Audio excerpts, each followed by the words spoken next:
Welcome to the 5th OIE webinar on African horse sickness. Thank you for joining us again today.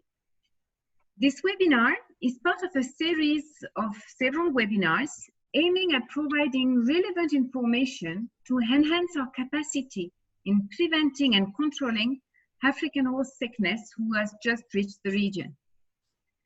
Today, the webinar is dedicated to African horse sickness outbreak investigations.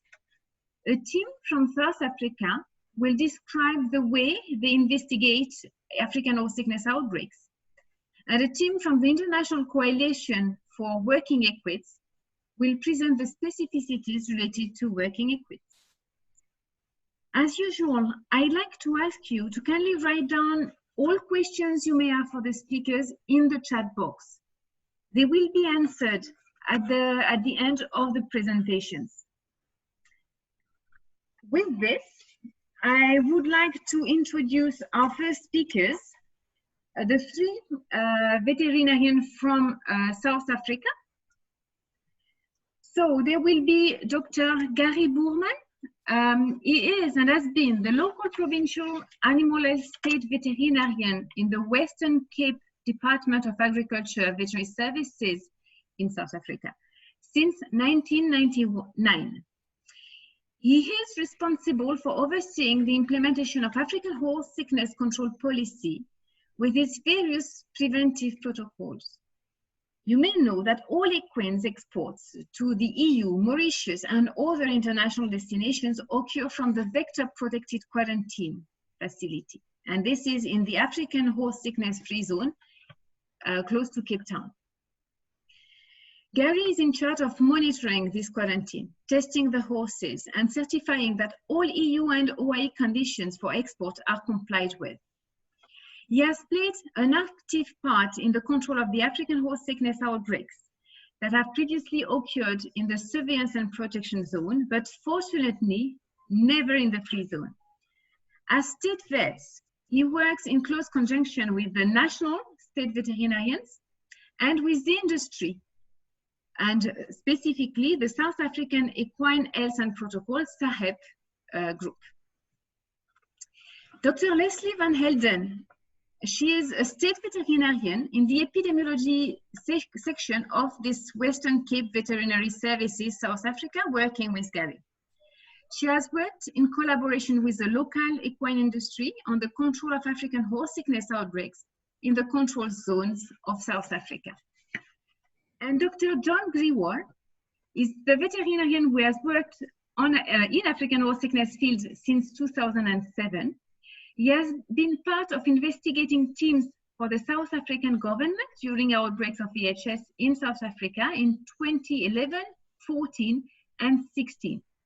And is currently the research and innovation manager for SAHEP, this private arm of the public-private partnership formed in South Africa, which is tasked with controlling African horse sickness. John has recently completed his PhD, which evaluated African horse sickness surveillance programs in the South African context, and in particular, those that show ongoing probability of freedom in the controlled area of the country following outbreaks. So with this, I think, John, you will be the first one beginning. I let you the floor and manage this first part of the webinar, which is about sharing South African experience in outbreak investigation. The floor is yours. Thanks very much, Lauren. It's a real privilege to be speaking to everyone today. Yeah, and it's nice to present with Gary and Lesley, who I've worked with for a couple of years. And we're just going to share with you our experiences in South Africa. It's a little bit of a different situation to what you've got in Thailand at the moment, but I think the principles are very much the same.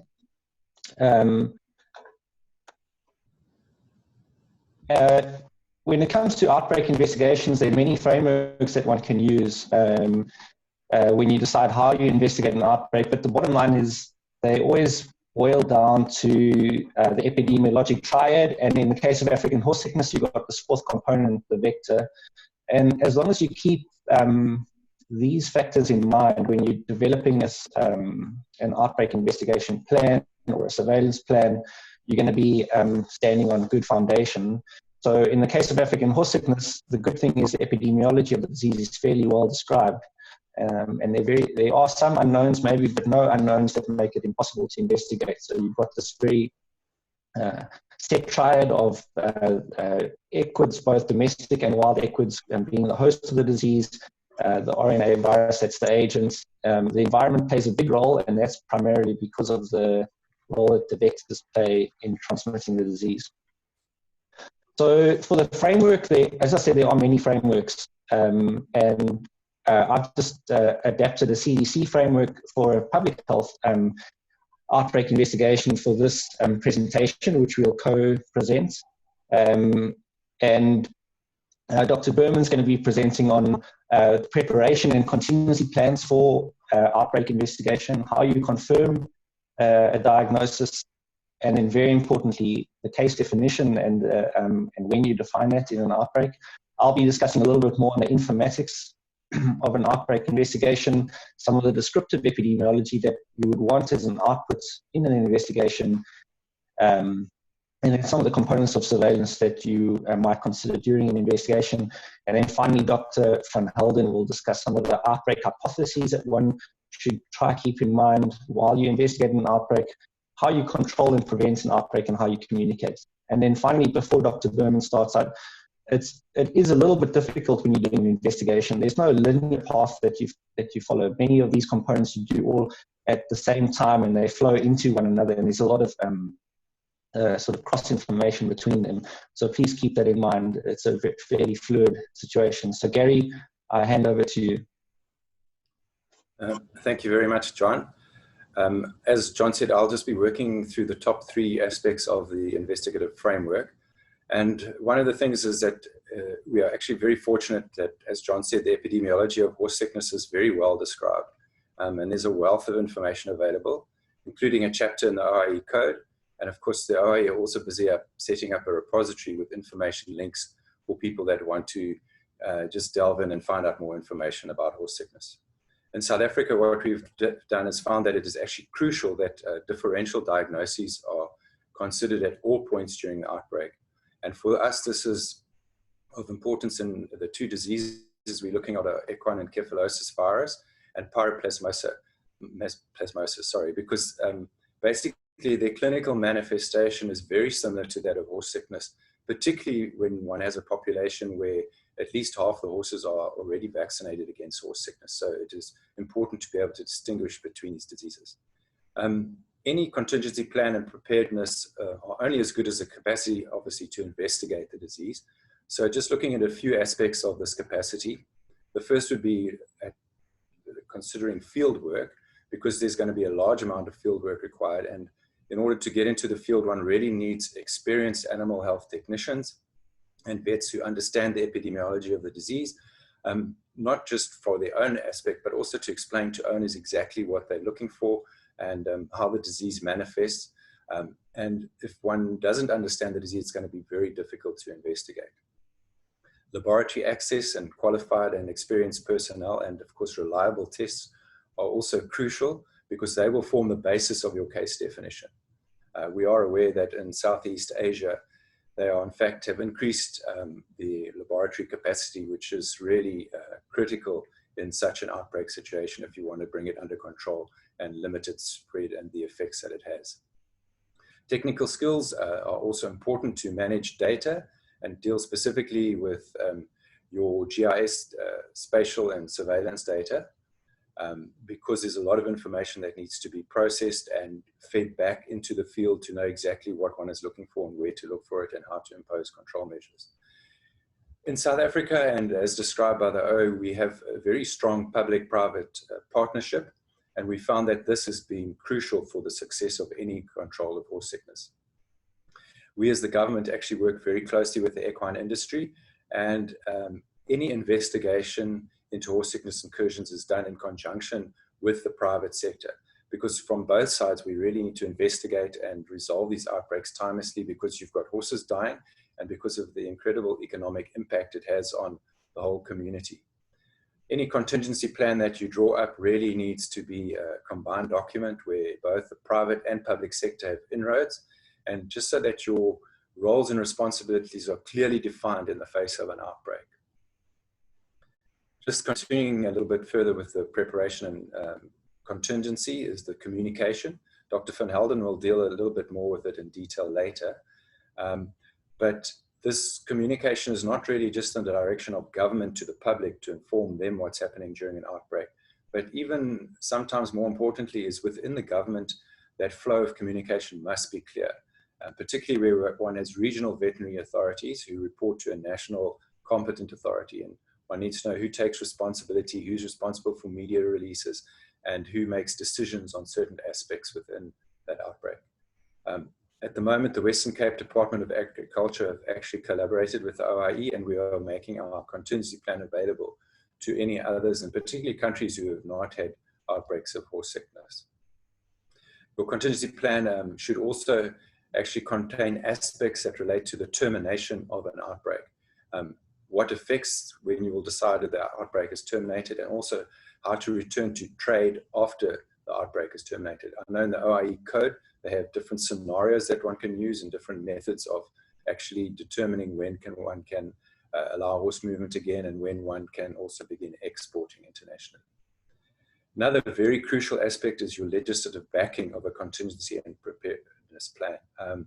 Control measures for horse sickness are generally very restrictive, and because there's such a limit on horse movements, and you get such opposition to this, normally particularly from thoroughbreds and racing fraternities, and it's affecting the economy, one is always challenged on the legal backing you have for imposing such stringent control measures. So one needs to really have political goodwill and political support when one imposes them. Otherwise, one is sort of left standing a little bit in sort of floundering and not being able to implement them, and have no, how can I say, really sound and solid input from the government to support you, particularly like finding systems and this type of thing.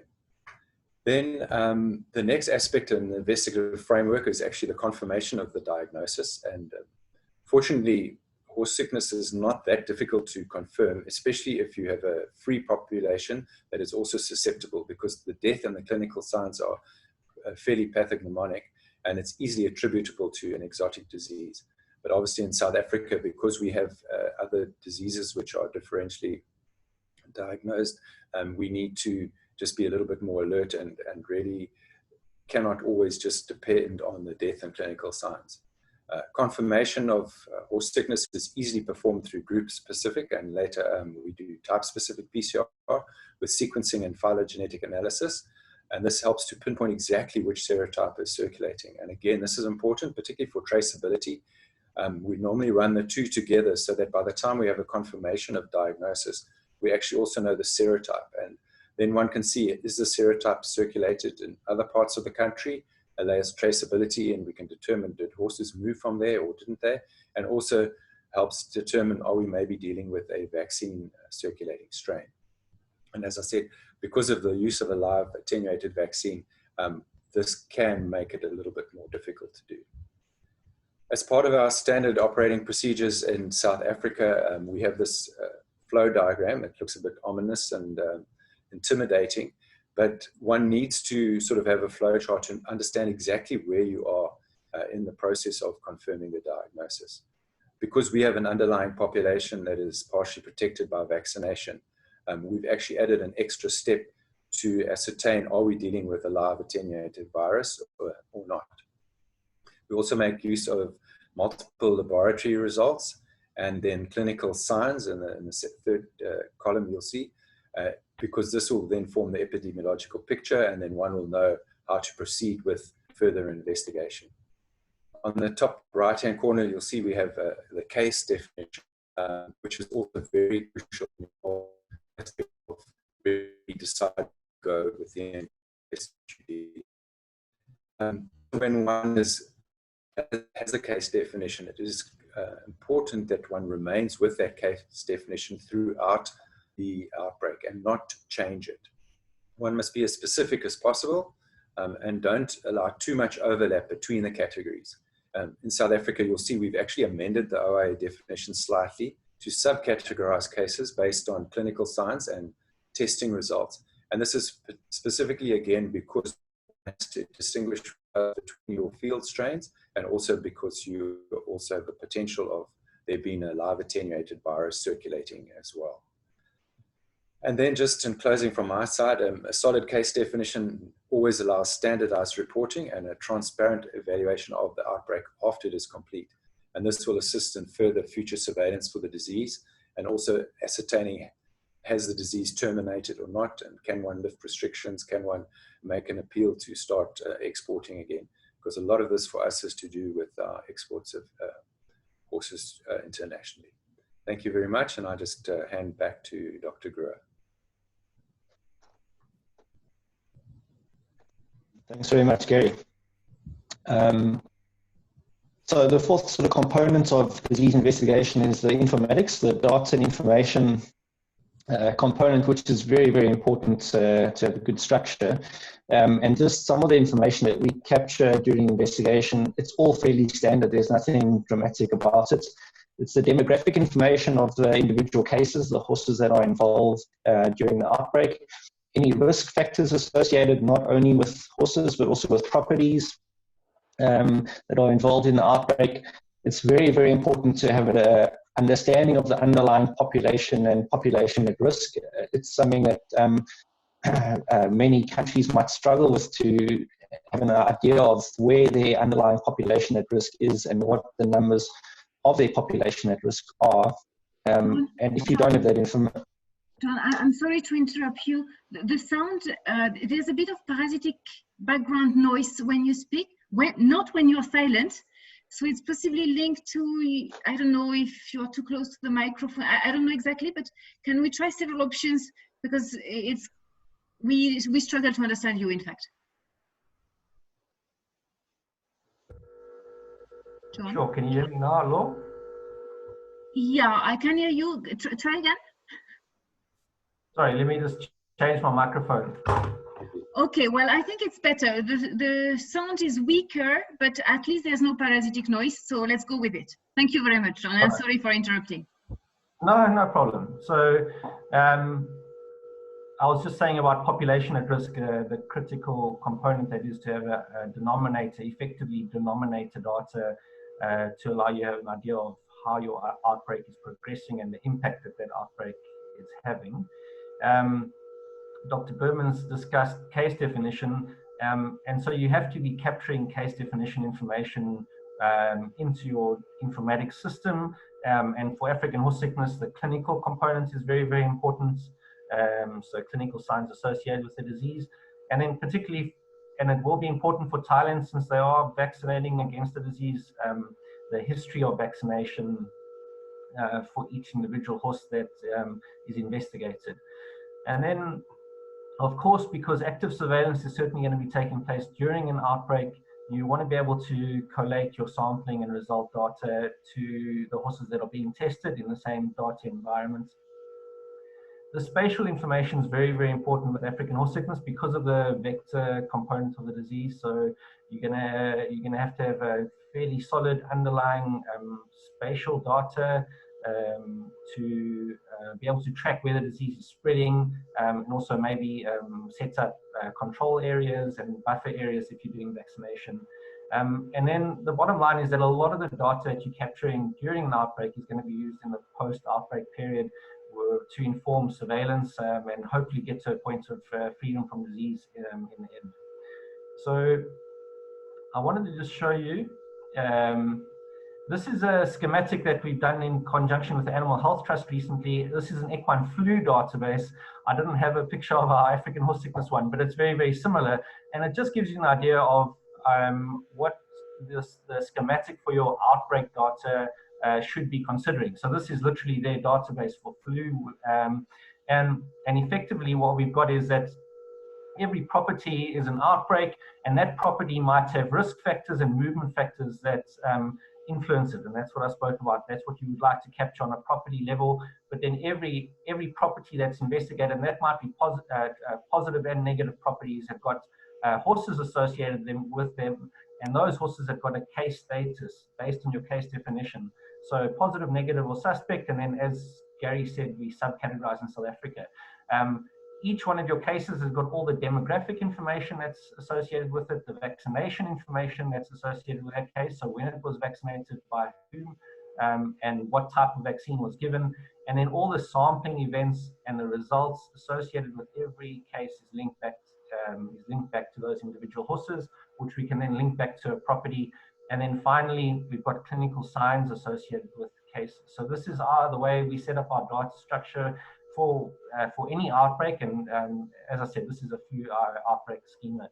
And then finally, within our informatics section, we've got a GIS section, which allows you to query any of the spatial data of your outbreak back down in a spatial environment. So the fifth component of investigation is the descriptive epidemiology. And the way that I would like to show you this is some of the outputs that we've had from our most recent outbreak in 2016. So what we try to do is we subcategorize our descriptive epidemiology to where cases occurred. So for us, we generally have an epicenter of an outbreak, and then we have a containment zone, and we try subcategorize demographics in both of those to get a better idea of proportions within their contexts, because surveillance is done slightly differently in your epicenter compared to your full containment zone. And then these are the factors that we categorize, and it's, as you see, it's very straightforward. Simply vaccination status of horses, what breed, sex, and color. So nothing special, just pretty straightforward demographic information to get an idea of where and in what population your horses are occurring. The second component is, I spoke about risk factors. This is just it's a bit blurry, but it's a graphic showing in 2016 where horses where they came from when they moved into our containment zone, and where they moved to when they left our containment zone. And in our case, we relate this to our controlled area and the different zones, and that's not very important. But what I'd just like to show here is that the movement component of your outbreak is very, very important to maintain, because you need to know, you need to evaluate risk and mitigate for risk. Then obviously you've got a stock standard epidemic curve. And again, Dr. Buhrmann mentioned earlier that we have to consider some of our differential diagnoses in South Africa. And so, for instance, in 2016, what we could see that we had equine encephalosis that was circulating prior to our outbreak occurring, and it allowed us to get an understanding of another vector-borne disease that's very, very similar, how it spreads and how it was moving in the same area. So that might not be the case for Thailand and Southeast Asia, but being able to create a standard epidemic curve is very, very important to have an understanding of how your epidemic is propagating, and also where the control measures are working. Then we've also got the environmental components of our data, and this is the type of output that was important for South Africa, where we could evaluate our rainfall and temperature, because in South Africa we go into a fairly cold winter after our high-risk season. And again, this is again specific maybe for South Africa. In Southeast Asia, you might not have distinct seasons, so this might not be important. But certainly, if you're in an environment where temperature might be dropping, you're going to see a decrease in midge activity and virus replication within midges. You might want to track temperature data and rainfall data to see whether there's a good environment for midges to propagate. And then the final components I deal with is surveillance, just briefly. There are two sort of components to surveillance. It's that surveillance which is done during an outbreak, and then that surveillance which is done in the post-outbreak period. And for the one huge advantage of African horse sickness, of course, is the clinical manifestation of the disease, especially in a country that doesn't vaccinate. You can make use of that clinical manifestation in your case definition, and that really helps surveillance. So your passive surveillance component is a very, very powerful component to survey the disease during an outbreak. The map I wanted to show you just very briefly is we plot our population at risk in our outbreak area. We make decisions about where technicians should work, in which areas and which areas they should cover, and we adapt our surveillance plan to the epicenter versus our containment zone. So we make decisions differently in different zones of control, which Dr. van Helden will also deal with slightly. And then this is a final graphic from my side, just to show you some of the considerations that you might need to take in the post-outbreak period. So, of course, you will get through African horse sickness, and that's the advantage of African horse sickness, is that it might persist for some time, but I don't think it's going to be. I don't think it will become endemic in your region. I certainly hope not. But you're going to reach a point where you're going to be wanting to do some post-outbreak surveillance to get to a freedom from disease position again.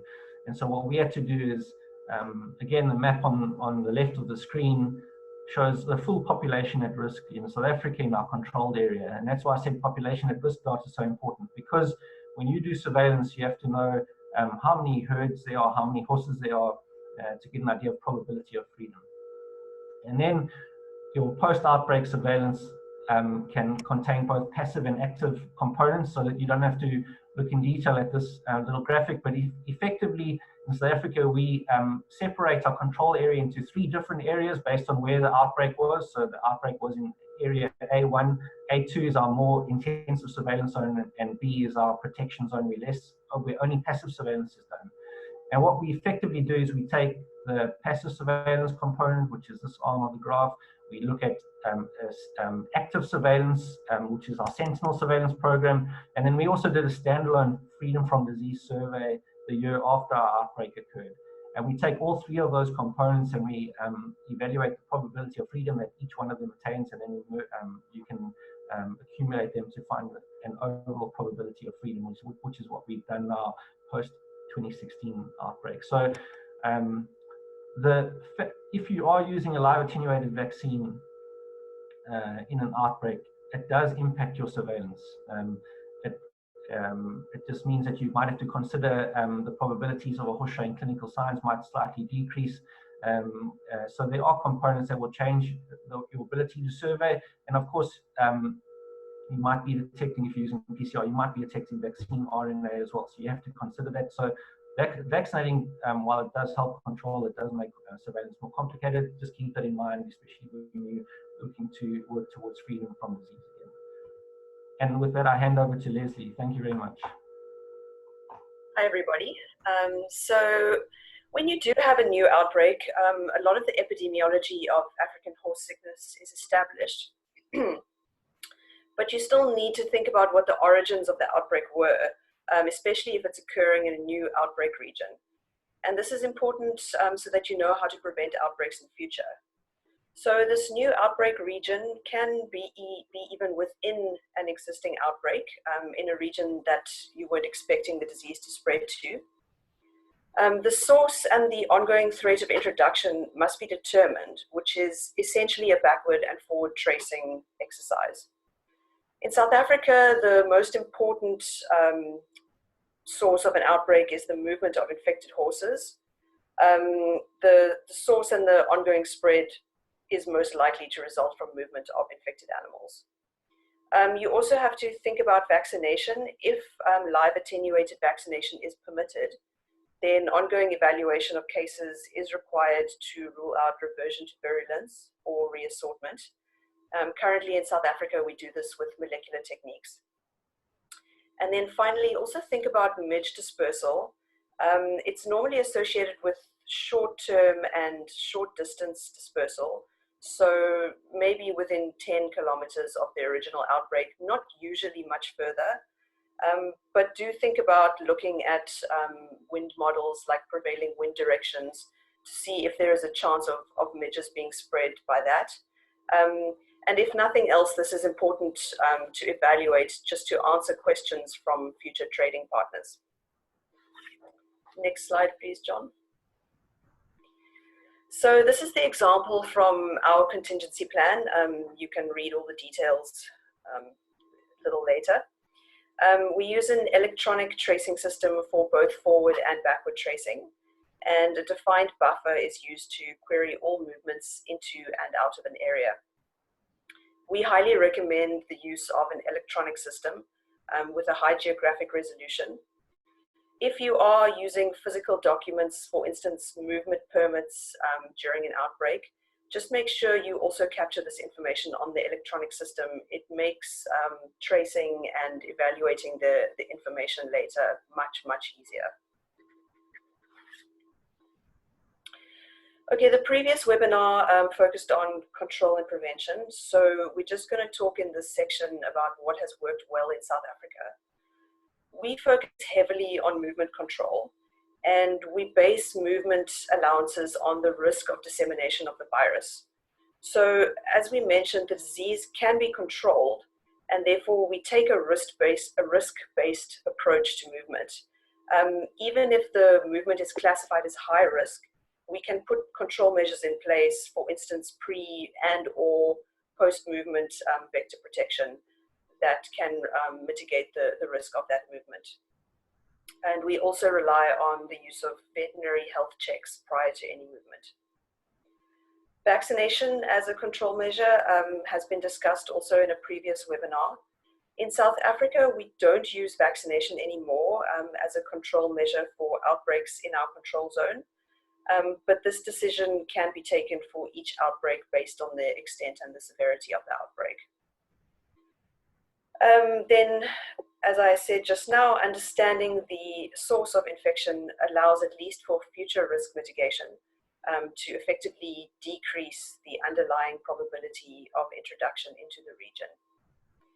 And then finally, zoning, which goes hand in hand with movement control, is a mainstay of our control measures. And we're going to show the principles of this. Here we go. So this, again, is from our contingency plan. It's an example of using basic epidemiological principles when establishing control zones.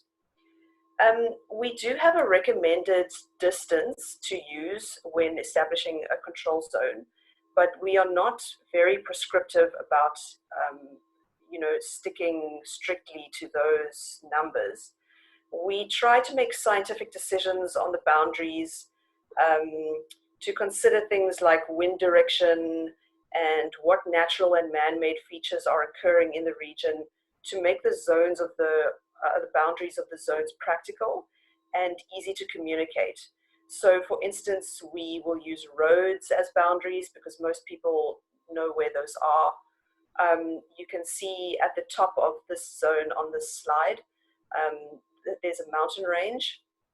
And we've done this for a previous outbreak. We've made the border of the zone a mountain range because it's unlikely that any vectors are going to spread across that mountain range. And so the border of the control zone doesn't need to be as far away from the epicenter of the outbreak as if there weren't a mountain range there. Okay, next slide, please. Okay, and then communication is really an integral part of investigation. Communication should be clear, concise, and from a single trusted source if possible, so that people know where to go to get the correct information. Even if you have multiple stakeholders, so if the government is working with a private partner, there should be a communication plan so that you prevent giving contradicting or conflicting messages to the public. Getting the role players on board is the easiest way to ensure this, that the information is timely and accurate. And then we just want to mention a little bit about transparency and fake news. Being transparent is very important. If you give the public information quickly and you give them accurate information, this prevents panic, and it also prevents rumors from starting to circulate. Then, of course, there will also be fake news from time to time. That's very destructive, not only during the outbreak, but in the aftermath of the outbreak when post-outbreak surveillance is undertaken and you want to start proving freedom in that area again. So make sure if there is fake news circulating that this is addressed and the correct information is given to the public to try and mitigate its negative effects. Okay, and then here are some of the references for our material presented, and you're welcome to contact us if you would like more detail. Thank you very much. Thank you very much, the three of you, Gary, John, and Linda. That was quite extensive and very instructive for us. So thank you for sharing this experience. There's a number of questions, but we will deal with them at the end of the webinar after the second presentation. So I would like now to give the floor to our two next speakers, Dr. Linda Evans and Dr. Natasha Lee. Linda is a senior veterinary advisor with the Donkey Sanctuary. She worked in mixed practice before joining the UK government, where she specialized in disease control and eradication. Her work included advice on policy development, legislation, enforcement, and implementation of policy, and she took a lead role during outbreaks of notifiable disease. Linda joined the Donkey Sanctuary in 2017 and maintained an overview of the global situation and risk of disease spread. Natasha Lee is the Asian Regional Coordinator for the World Horse Welfare. She currently runs an animal welfare consultancy, is the Vice Chair for the Animal Wellness and Welfare Committee under the World Small Animal Veterinary Association, and is on the International Advisory Board for the Alliance for Contraceptive in Cats and Dogs. She has managed large companion animals welfare projects across Asia and has also led a campaign to include animal welfare science into veterinary curricula across Asia. Both Natasha and Linda are representing ICWE, the International Coalition for Working Equids. It's a group of NGOs composed of Brooks, PANA, the Donkey Sanctuary, and World Horse Welfare. ICWE work with the OIE on the welfare of working equids in addition to their separate organizations' work across the globe. And it seemed quite important for us to involve them today because we may think a lot when African horse sickness hit a country to competition horses, to pet horses, to different kind of quite high value horses, but we may tend to forget working equids that do play a role in the spread of the disease, but also in the economy of the country. With this said, I'm happy to give the floor to Dr. Linda Evans first. Hello everybody, and thank you very much. We are really pleased to have been invited to talk about working equids today, so thank you, and I hope we're able to provide some insight into this population. Can we have the next slide please, Nat? Sorry. Working equids are fairly invisible in many countries, I heard someone only last week describe the donkey as the silent worker, and it's a very apt description. It's very hard to give accurate information about numbers of working equids. It relies on so many things like reporting and actually knowing what your population is. But we can fairly reliably say that your region has over 24 million working equids. That's a very large number, and so it's really important to consider this population when you're looking at your outbreak control, and especially when you go on to eradication of disease. Can we have the next slide please, Nat? Thank you. The first thing, the important thing is, where are they? Where are they in the country? They're often in very remote locations. And access and communications may be really difficult. The communities they're in may have very little resource in terms of finance as well as healthcare. Owners probably don't understand African horse sickness, and are they worried about eradication in the country? Pretty much unlikely. So it's really important that you get that communication out there. Can I have the next slide please, Matt? They're a very versatile group of animals. They have various roles around the world. Anything from agriculture, which is really important for food production, transport of those goods, transport of water to families. They're pack animals for a lot of the national armies. really important in brick kilns, and also tourism and lately production of milk and meat. So the economic impact can't be ignored. They're really important for livelihoods, important for individuals, and important for the communities. But ultimately, there will be an impact on national economy if you have widespread infection in this group of animals. So I think now, Nat, we're on to your slide. Yep, I'll pass over to Natasha. Thank you. So thanks a lot, Linda. So the next couple of slides, I will be talking about different considerations that we need to take when we look at the overall disease control plans. So I won't go into detail all the different points about disease control, but I want to emphasize some of the major considerations that we need to take when we are looking at the overall disease control plan, because working equids are normally, as Linda said, the invincible animals. So they are often not seen, they are often not included in the census, and they're often like hidden in rural communities, hard to access types of regions.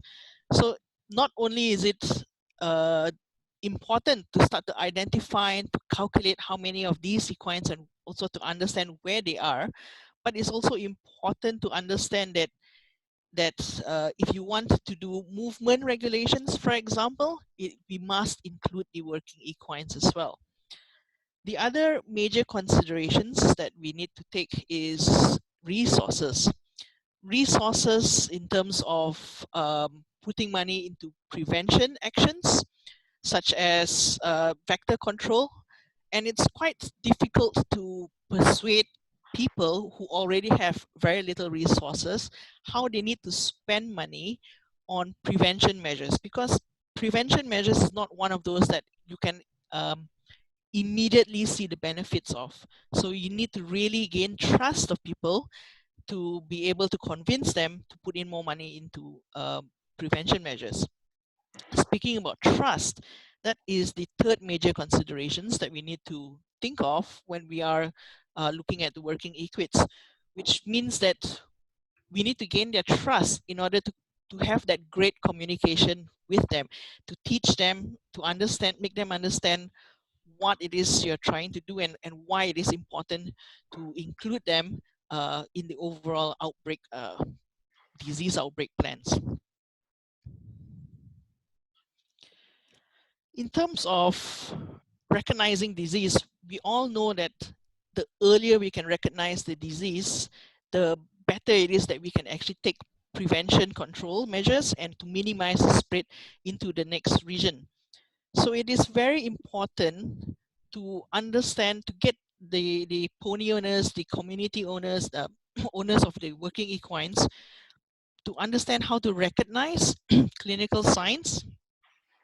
Not only to recognize clinical signs, some of the clinical signs need skills to access. For example, if the clinical signs include taking temperature, we need to understand how to teach people how to take temperature. So it's not as easy as telling people, oh, we look for signs of fever.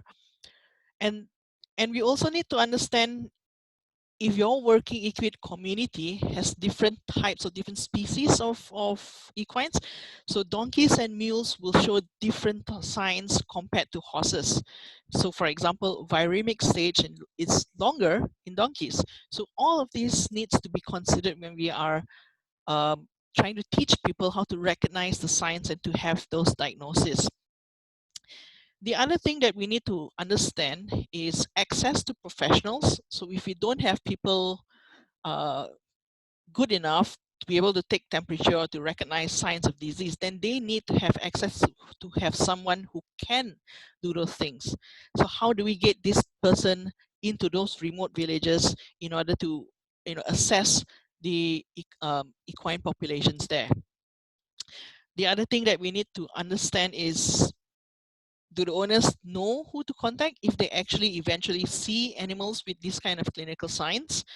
And are they concerned about if the animals will be confiscated or will be removed if they actually start to report clinical signs. Because if they are removed without adequate compensation, then it's not going to be an incentive for them to start reporting the disease as well. So we have, to make it easier, ICWI has come up with different posters that are quite graphical, so it's going to be easy to hand out to the community and to explain to people. We have different clinical signs to look out between horses and also to donkeys. As I mentioned, they do have different, slightly different clinical signs. And also not just to explain to people the difference in the clinical signs, but it's important to actually show people a lot of pictures and what it really looks like to them. So we have developed posters like that as well. And they can be translated into many different languages. It's quite easy to translate. So here is a poster from Khmer, which is used in Cambodia in terms of how to explain to people what African horse sickness is. There's also a poster, and all this you can download from our website, and it's also linked on the OIE's website. The poster here is emphasizing on protection measures and why it's important to actually control the vector, which is something that's very small and tiny, and it's hard to see the insects as vector. So this is very important, and it's important, like I said earlier on, to get people invested in protection, in prevention measures. It's a little bit more difficult to communicate the benefits of those activities. So one of the major things we can do with this disease control is to control the vector, and it can be done in the main principles of applying the control vector, control of the vector, is to actually separate the vector from the horses and not allow the insect to actually bite the horses. So we can do this in a few different ways. One is to move the equines away from those wet areas where there are more of these vectors, and to ensure that they are kept in a stable away from these vectors from dusk to dawn, which is when they are most active. The other way is to actually have some kind of physical barrier, using blankets, using nets, using cloth, and also using a sort of repellent so that you actually prevent those vectors from coming on to your horses and donkeys and biting them and spreading those disease. Some of the things that we need to really emphasize on with working equines is that to get the owners of these equines to understand why it is very important to control the vectors.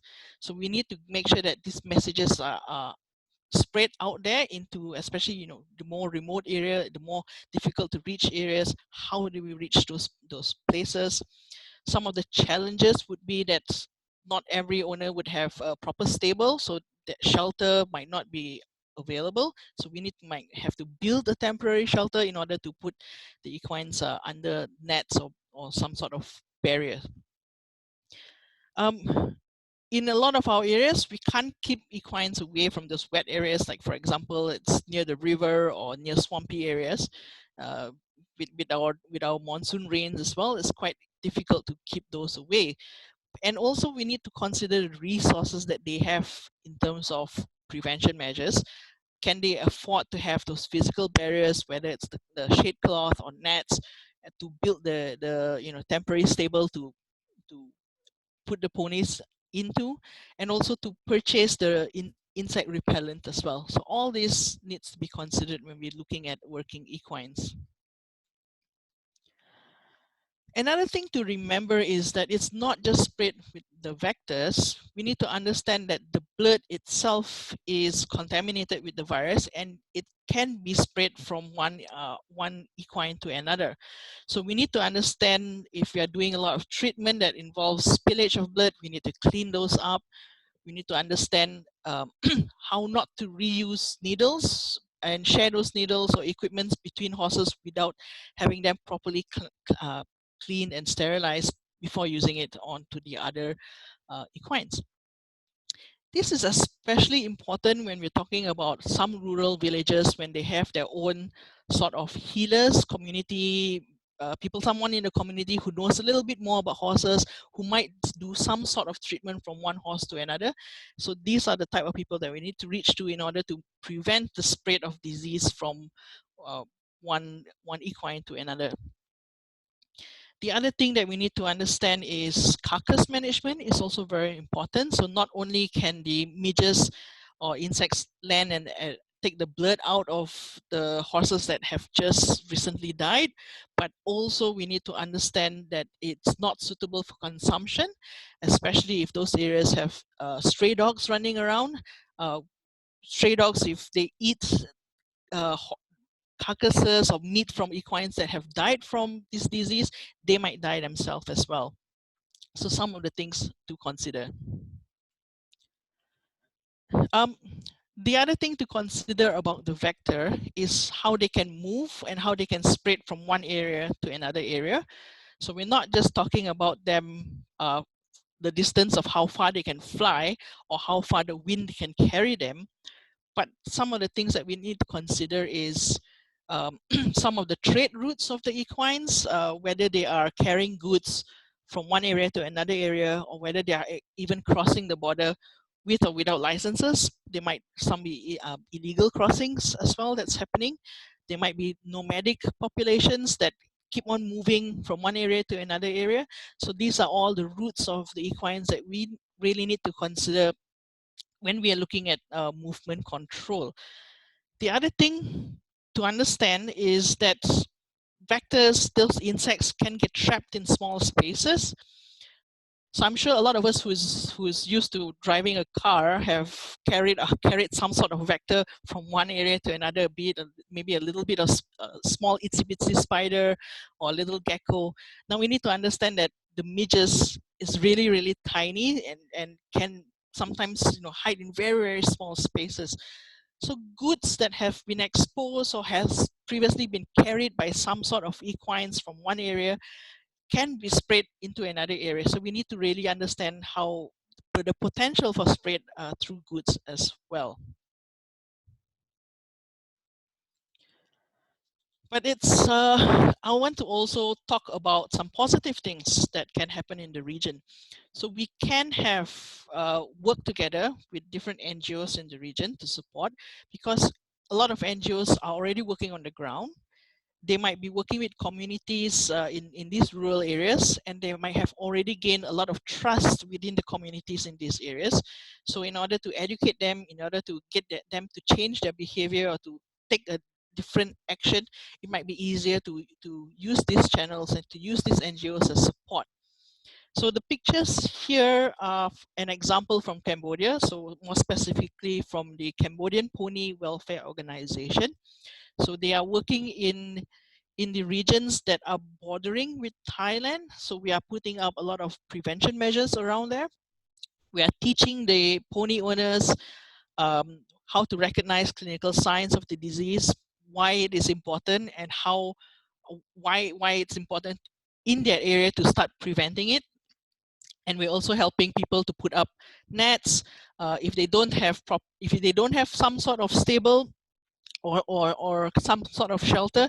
We can build temporary shelters, so we can put up nets for protection around these ponies, and also we are spraying those nets with insecticides. So and giving those pony owners insect repellent to pour on their equines as well. So at least we can start taking some preventive measures before we actually start to see disease spreading into this region. So like I said earlier on, one of the important major considerations is communication, and it's very important to understand that going down, giving leaflets and educating people, telling people about the disease is not enough. It does not always lead to behavior change. So if you want people to take action, we need to understand what motivates them to take action. So it's not just about telling them. Communication is a two-way process. We tell them, we educate them on certain topics, but at the same time, we need to sit down and listen to what their concerns are and applying those actions as well. So sensitization is very important in order to explain to people what's going to happen before an action is taken, and getting some local leaders there together to gather these people will help to gain this trust and to help to educate those people. Having those print out those posters is very important, and in this day of age, social media is very important as well. Even in very rural communities, sometimes they have access to phones or mobile smartphones as well. So social media helps a lot. So the last slide that I want to talk about very quickly is a little bit about vaccination and some of the considerations for vaccinations. So we need to really, when we're doing all-round vaccinations to protect all our equine population, we must consider the working equines as well. We don't want them to start to become a source of infection or the reservoir for this disease. So we need to understand how to access the equids in remote areas, those invincible equines that have not been registered in the census. We need to understand what is the restriction with their cost as well, with their resources in getting those vaccines in. And we have to be careful about reusing the needles and syringes in between injecting different equines as well. So in summary, I'd just like to emphasize again the importance in including all the working equids in your area into all the control measures that you're taking. Vector control is important as a prevention, and it's quite difficult to explain to people the benefits of prevention, but it's very important. So we need to understand how to communicate and how to educate these people, to take those actions. And the last thing is, again, consider the resources that this community has. If they don't have enough resources, we need to find some way to subsidize and to try to get them onto your disease control measures. So that's it. If you need any information, please feel free to email us or to check out our website for more resources. Thank you. Thank you very much, Dr. Linda and Natasha. Very clear, very well, completing quite well the previous presentation. So thank you very much. Before going through the questions, I would like just to inform the participants that, and it was mentioned previously in the presentation, we have shared some relevant material on the OIE website from countries, from partners. And for example, this ICWE material that was mentioned earlier is on the website available, as well as the contingency plan for African horse sickness that was kindly shared by South African Western Cape province as well. We are currently still trying to collect more information to be made available on the website, but already there's some interesting information that you can find here. So for the questions, I would say that a lot of questions are more for the South African group. I presume we will receive some questions on working equids. This said, if ever the working equid teams wants to complete some information, please do not hesitate to do so. So for South Africa, the first question is about Western and Eastern equine encephalitis, whether it's a likely differential diagnosis in South Africa. So those are not two diseases that are differentials for us, Law, but we have, like, West Nile virus is something that comes up every now and then. That is certainly one of our differentials, but not Western Eastern equine encephalitis, no. Okay, thank you. From the slide on the descriptive study, there was a few number of horses that were infected by African horse sickness despite having been vaccinated previously. So the question is, based on your experience, how much vaccination can protect horse from infection? I saw the question. That's a good question. And you might need a mathematical modeler to work it out. But I mean, I think we've got a coverage of about 50% coverage per year, in our controlled area, and we've seen that our outbreaks are fairly limited with that sort of level of vaccination. I think vaccination, it's always it's never a silver bullet, and you require it's a herd effect that you're looking for. So you might always have individual horses that may be vaccinated and still succumb to the disease. But the point of vaccination is looking at a population level. So as long as you can push your vaccination levels up in your population, you decrease the probability of individual horses becoming infected and succumbing. The level, though, I think you'd need to put it into a model, and I'm not sure what that level is, Law. Okay. Well, there was another question related to vaccination coverage. What would be enough in terms of coverage to prevent the spread of African horse sickness, and including working equids? So I presume your answer would be similar? Yeah, I mean, I think the advantage of working equids is that they're not showing that as severe mortality and case fatality rates. You know, I'm talking about donkeys in this case. I think the coverage is, once you've decided to vaccinate, you shouldn't hesitate. I mean, when we did vaccinate still in the controlled area, we would use a buffer zone. I can't remember the distance, I think 15 or 20 kilometers around our epicenter. We would say that's our vaccination zone. And in that zone, then we want to vaccinate every horse. So I think we didn't strive for a certain percentage. When we chose to vaccinate and we chose a zone to vaccinate, we vaccinate everything that we can. Okay. Yeah. You're saying every horse to be vaccinated? No, in that case, every equid, except for zebra. We wouldn't vaccinate zebra, but no, any domestic equid we would vaccinate when we were vaccinating. Yeah. Thank you. Thank you very much. Then about serology. For serological tests, can we distinguish between antibodies resulting from infection and those coming from vaccination? In short, no. So there's no,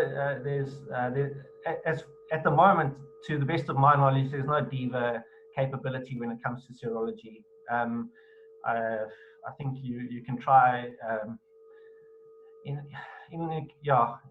if you know a horse is not vaccinated and it's susceptible and it gets infected and you use serology, of course, then you can make some assumptions, but no, in short, no DIVA capability as far as I know. Yeah, and I have to say that it was mentioned in previous webinars that there was no DIVA vaccine commercially available currently.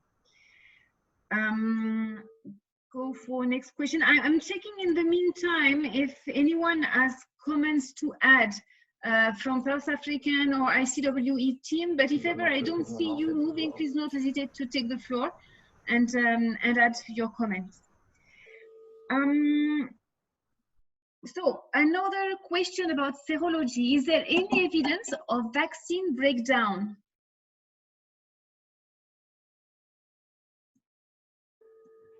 Yeah, again, just from our experience, again, Law, we have had vaccinated horses that have succumbed, and again, it's the sort of same answer to what I gave earlier. You can expect that, and that will happen from time to time, especially if you've got co-infections. Okay. A broader question: with your experience in South Africa, have you identified any key risk factors to be considered in the management of African horse sickness, like horse management practices, climate, water, management of carcasses, etc.?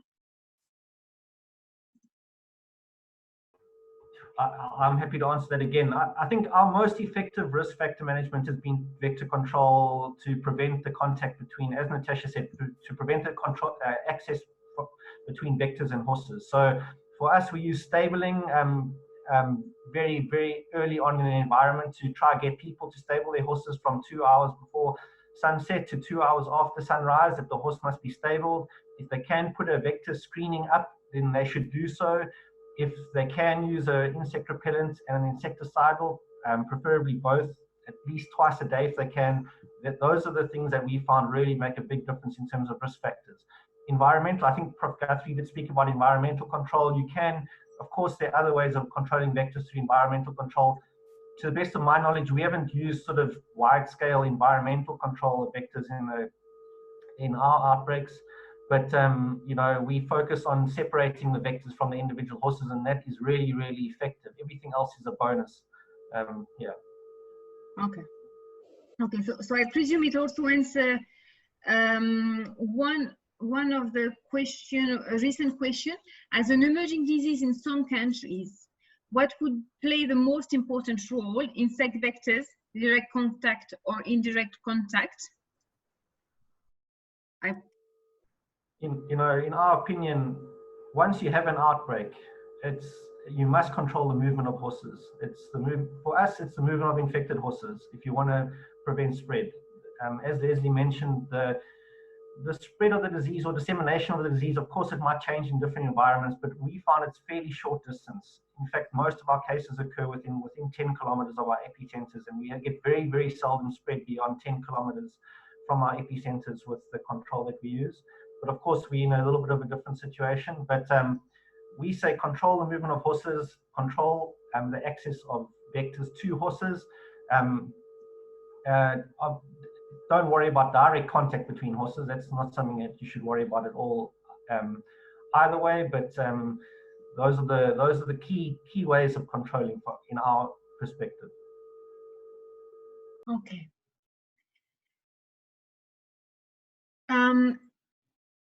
According to you, what would be the most useful software or application available for outbreak and epidemiological investigation of African horse sickness? Yeah, so this is what I enjoy about African horse sickness. It's the informatics section of it. So, Laura, can I share again? Do you mind sharing if I share a screen with you? Please go ahead, yeah.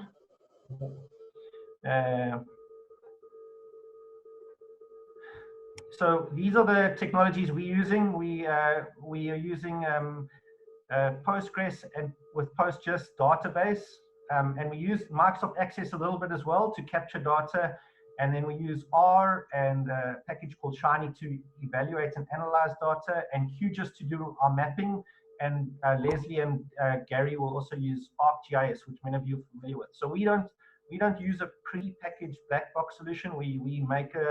We've got a sort of default database structure that we just implement for every outbreak that occurs, because the structure remains the same.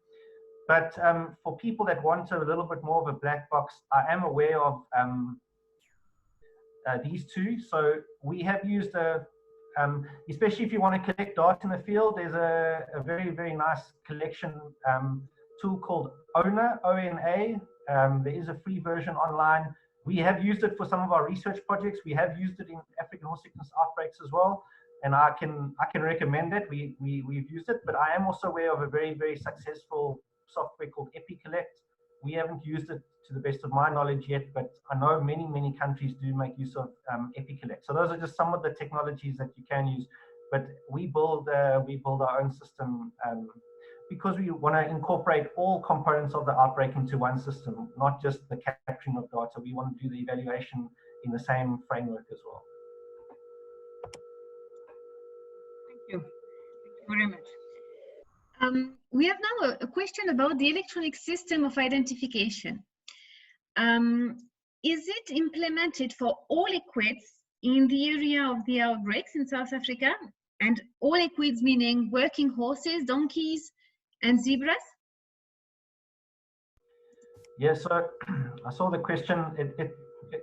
In an outbreak, in the containment zone, any equid that moves is incorporated into the electronic movement system. So, and that's to help with our forward tracing once an outbreak started. In South Africa, we monitor every zebra movement in the control zone in peacetime or wartime, as it were. So we have got that data anyway. But then in peacetime in South Africa, we only monitor the movement of horses to zones of higher control in terms of our controlled area. But if you're in an outbreak, we monitor the movement of any horse within, out of, and into the containment zone. Okay. Thank you. You have mentioned public-private partnership in Western Cape Province in South Africa. Could you explain us what are the benefits of such an approach? And if it's only used in outbreak time, or if you also have this partnership in peacetime, for example, to improve preparedness?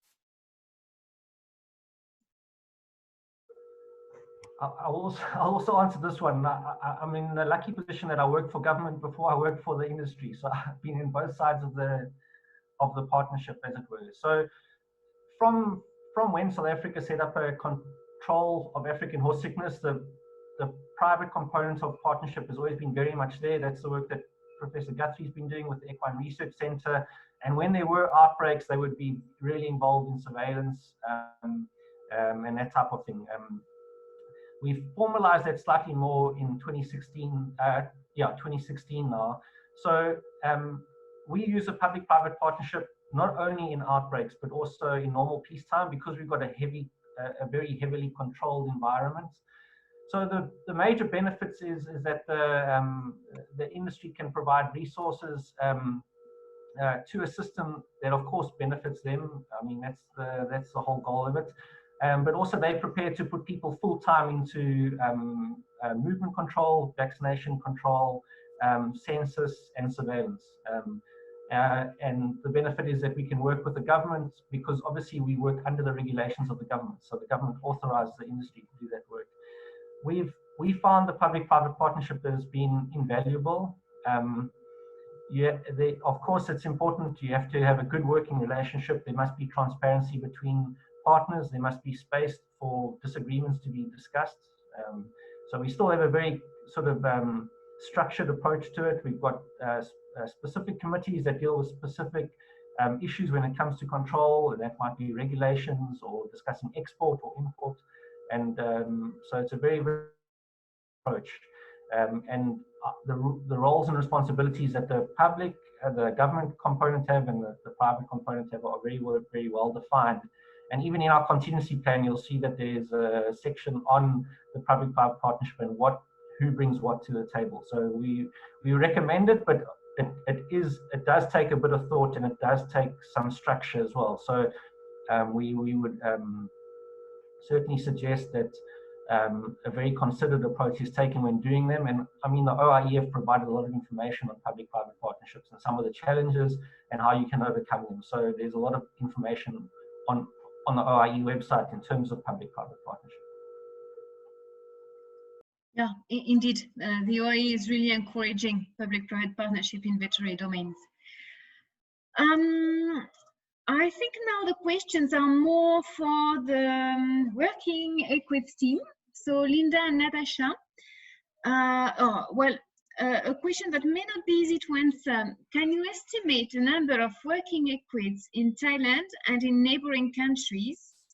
And what would be the possible interface between racing horses and working equids, including in remote areas? Hello. I think Thailand themselves have done a very good job of going out and doing a census and knowing a lot more about their population. I think a couple of weeks ago they reported that they had 12,000 equids. I don't know if they've actually separated out working equids from the sport horses at all. As a general rule of thumb, our data team have extrapolated back and believe that normally working equids are 85% of a general equid population. But that will depend very much on the census and if it gets out to the remote areas. So very difficult to actually get answers on that one. As far as contact between working equids and sports horses goes, it's actually, this is a disease that doesn't rely on contact. It's very much the insect vector that is very important. And as we said, that insect vector can be carried by wind on objects. So you can't actually rely on lack of contact between sports horses and the working equid sector. I think this is coming over very clearly. I think what I have been told, and others might know more than me, the last outbreak in your region, which was back in the 1960s, a lot of movement of the disease, spread of the disease, was down to the nomadic communities and movement across the region. So I think this is something that can't be ignored and is very important. Thank you. Thank you very much. And basically, it's kind of already provides some information on for the next question, which was how much national and international movement of working equids occurs, and can effective movement controls be imposed during outbreaks for working equids? Yes, again, there is definitely movement. The control is going to be very difficult because communication is probably your biggest problem in getting the message out there about movements. Yeah, I'm afraid I don't really have any answers, just that it will be a problem, it will be an issue. Yeah. Communicating about disease outbreaks and control programs with individual horse owners of all types in other countries can also be difficult. With your experience, what do you recommend as the best way of coping with negative keyboard social media warriors? I think I'll pass it on over to Nat. Yeah, sure. I think, well, I don't know about you guys, but in Malaysia, we have a lot of keyboard warriors. So these are people who react very emotionally on things that they see on social media without having proper evidence or a backup of what they are actually seeing, without having the whole entire picture of what they're actually seeing. So the main points is that I've learned through not just the equine programs, but all the other animal welfare programs that have been going on in Malaysia. The first thing is don't react to them. If a lot of people are angry, it's best to just let them vent their frustration and not to react to them. Any kind of answers that you give will never ever be satisfactory. So it's always better to just let it pass. If you want to react to them, or if you need to provide any answers, don't use emotional language. Don't blame anybody. Use very neutral language to answer. Only give facts or only give clear messages. So things that you want people to understand, give a very short, concise, clear messages about whatever that issue is about. And if you really, really can't control it, the best thing is to turn off your comments. Thank you. Laura, if I could just add to that as well, I see they mentioned me. I think one of the best preventive measures as well for preventing the negative effects of keyboard warriors is to establish a really good relationship ahead of time with the community that you want to communicate with, so that they know who they can get trusted information from. They know that the information you're providing them is correct.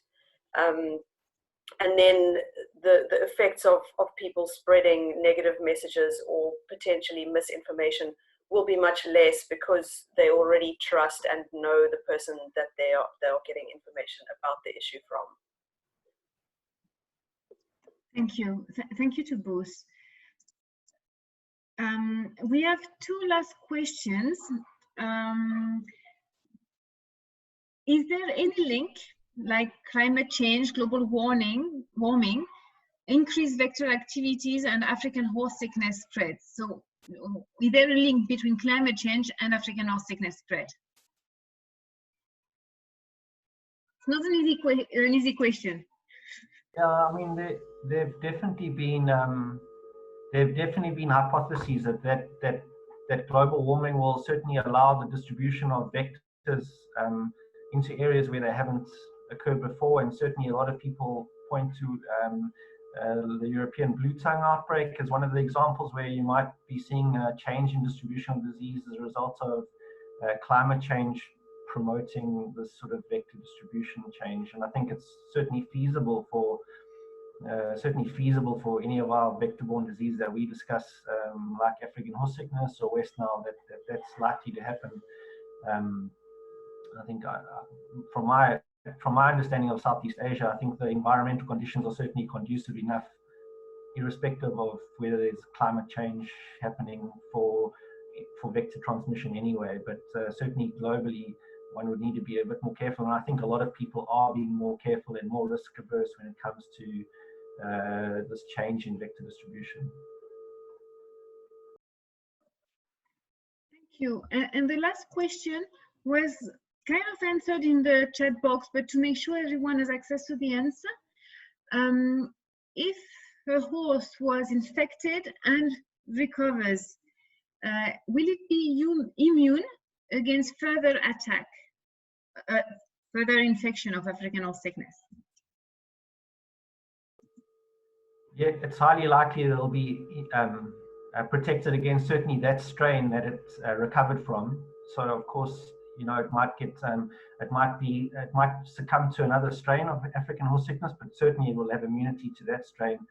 And in Africa and South Africa, in the old days, they called it salted horses, so animals that had been infected and recovered, and they were very valuable because they had this protection against the disease. So certainly, if a horse recovers in the current situation in Southeast Asia, it will most likely be protected, certainly for a couple of months at least.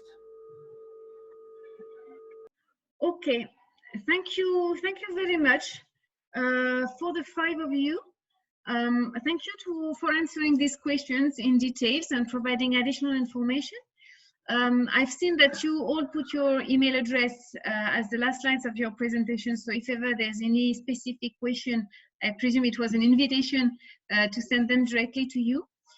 On our side, I would like really to thank you for having spent your time with us, shared your expertise. I would like to thank also the participants for having been numerous today, and also because I know some of you may have had trouble to connect because this time we used a different link.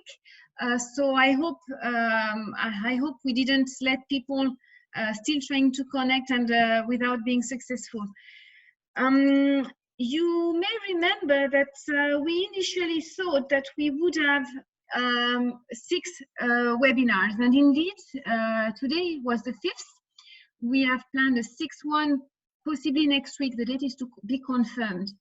But now it's a bit time to ask you what you think about the possible future webinar that we would have to conduct. If you think we would need to cover some topics, we would really invite you to share these ideas with us.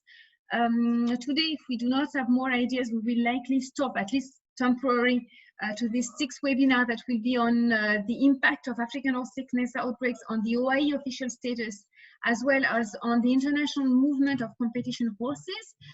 But if there's any additional topics you would like the OIE to cover via a webinar, please do not hesitate to share this information with us.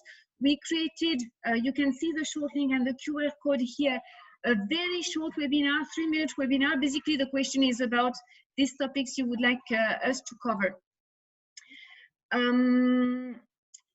So as I mentioned, the next webinar will be on the impact of African horse sickness on the status and on the movement. The date is to be confirmed. It's likely to be next week, but we still need to agree with the speakers when next week. And we will provide another link that will be on the OIE website, as well as sent to the mailing list that usually receives the announcement for the webinar. So if you are not on this mailing list, please do not hesitate to send us an email, and we will add you to make sure you receive this announcement. With this, I would like to invite Dr. Mark Shipp, the delegate from South Africa, for Australia, and the president of the OIE, to give the closing remarks. Dr. Mark Shipp. Thanks very much, Laura, for organising these presentations. It's been an excellent series of 5 presentations so far. Thanks very much to our presenters, to John, Gary and Lesley, for the outbreak experience in South Africa. I think that was a very rich experience and very relevant to us in our region, and particularly the Q&A was very worthwhile also. And it's interesting to reflect on monitoring of movements, because that's something that our government is talking about doing for people. So to be doing it for horses and for working equids is very relevant. Thanks also to Linda and Natasha for the working equids and welfare experience. That was also very relevant and very practical, and I think that was very valuable. As Law has said, there are a number of resources on the OIE website, and I would encourage you to go to those. So all the previous presentations are there. There's information on posters and communications materials, and the public-private partnership. As Law said, that's something that the OIE has been stressing for some time now, so I'd encourage you to go and draw upon those resources. Please provide your feedback on these series of webinars. Let us know what you'd like to hear more of, but I've personally found them to be very valuable and a very worthwhile experience. And I thank again the OIE regional and sub-regional officers for putting these on and for organising such a great lineup of speakers. Thanks very much, Law. Thank you very much, Dr. Markship. Thank you to all. It was a pleasure to have you today. I'll put again on the screen the link for sharing your ideas for potential additional webinars. It's really important for us to have your feedback. And with this, I wish you a good end of the day, and see you next week for the next webinars. Bye-bye.